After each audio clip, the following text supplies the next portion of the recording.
So again, we have one of those famous phrases from the Gospels that have gone into the language. Render unto Caesar what is Caesar's, and unto God what is God's. What can Jesus mean here? Is this like the children's game we used to have when somebody would give us a box of candy and we'd go, one for you, one for me, one for you, one for me? Is it like one for Caesar and one for God? Are we talking here about the division of reality into two separate spheres? Well, it cannot be that, because we know the reality is one, and its basis is indeed spiritual. The basis of all reality, including politics, is spiritual. Sometimes this thing is quoted to talk about, in the same vein, separation of church and state. And the upshot of that tends to be the consigning of church to private. So something that happens inside us, having to do with private morality and our own personal preferences in relation to worship and prayer and so forth, but to be kept out of the public sphere, which is the sphere of state. But that, of course, is not biblical faith. Biblical faith is essentially irreducibly communitarian, has something to say not just about individual morality, but about how society, how the community should be ordered according to the norms of justice and of love. It's worth, of course, saying here that this saying of Jesus comes out of a contentious experience. The people come, the scribes and Pharisees send messengers not seeking wisdom and seeking enlightenment on some difficult point. They come to trap him. They come to catch him out. And of course, it's like, is it lawful to pay the taxes? It was a census tax. You had to pay it because you were a citizen. And the idea was, well, if Jesus says, yes, pay it, he'll be in trouble with the Jewish patriots who resisted Roman rule. And if he says don't, he'll be in trouble with the Roman authorities for rebellion, for promoting seditious teachings. So it comes out of this sort of not a very positive approach. And I think, we see that kind of dialogue and debate all over our society right now. Contentious. Not a sort of a good faith disagreement or trying to discover a truth, but a sort of as one writer calls it, a culture of contempt. So it's not just disagreement, but there's a contempt for the opposite opinion. Some of that is based because we have lost a sense of common values.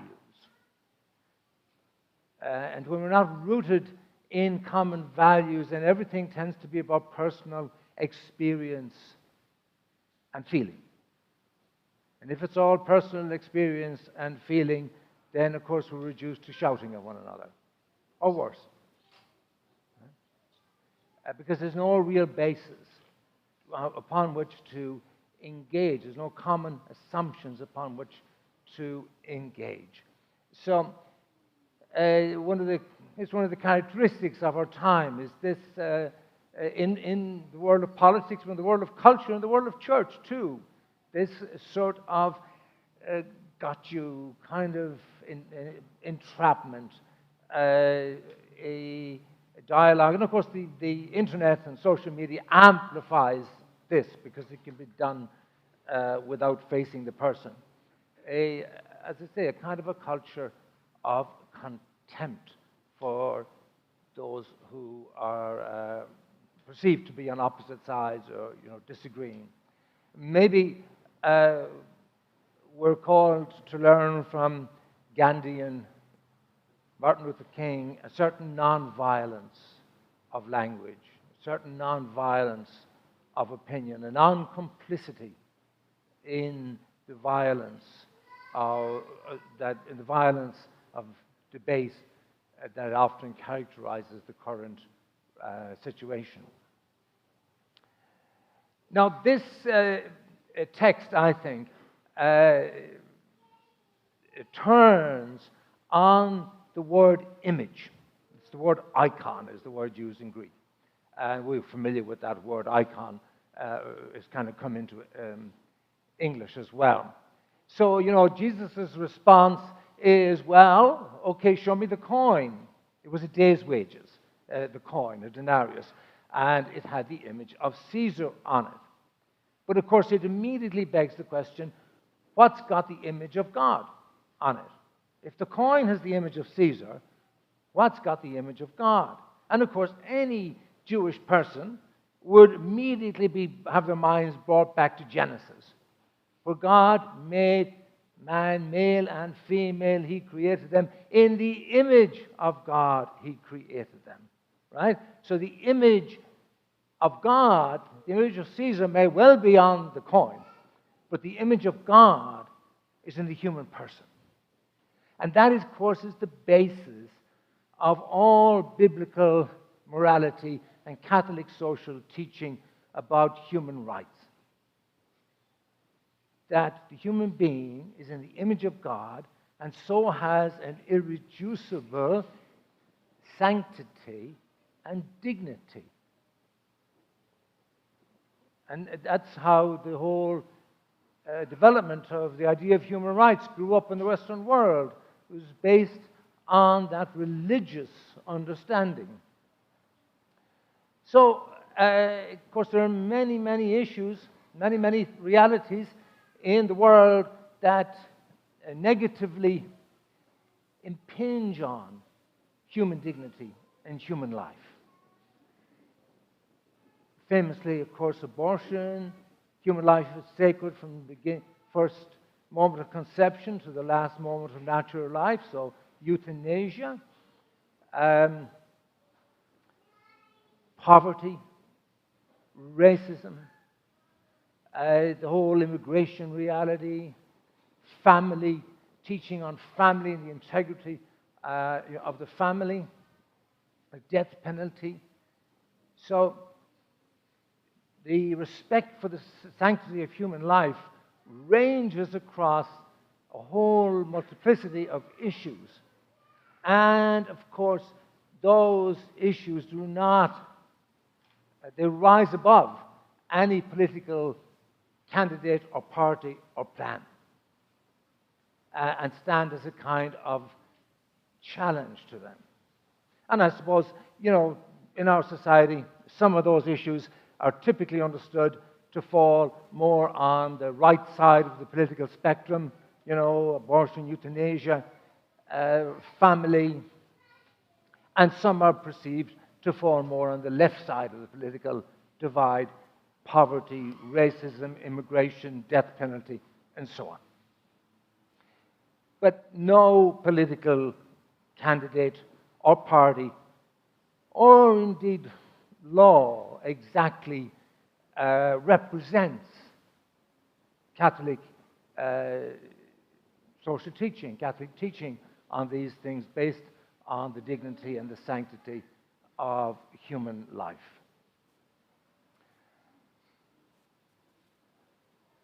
I do think it's worth saying that while, of course, believing people, faithful people, have every right to bring their convictions into the public sphere and into the world of politics, politics is not the only, or perhaps even the main way for Christians to prosecute, to promote belief in the sanctity of human life. Sometimes I think that we have looked to law to impose what we have failed to convince by persuasion. So I think our conviction about the image of God in human life, we need to promote that by persuasion, while at the same time preserving the right to, of course, as citizens, to bring our convictions to the public square and to our political decisions. So, believing in that, what is sometimes called that consistent ethic of life, the dignity of life in God's image across a whole continuum and spectrum, I think, makes a committed Catholic sort of politically homeless in the modern world, to borrow a phrase from a Catholic writer. Because,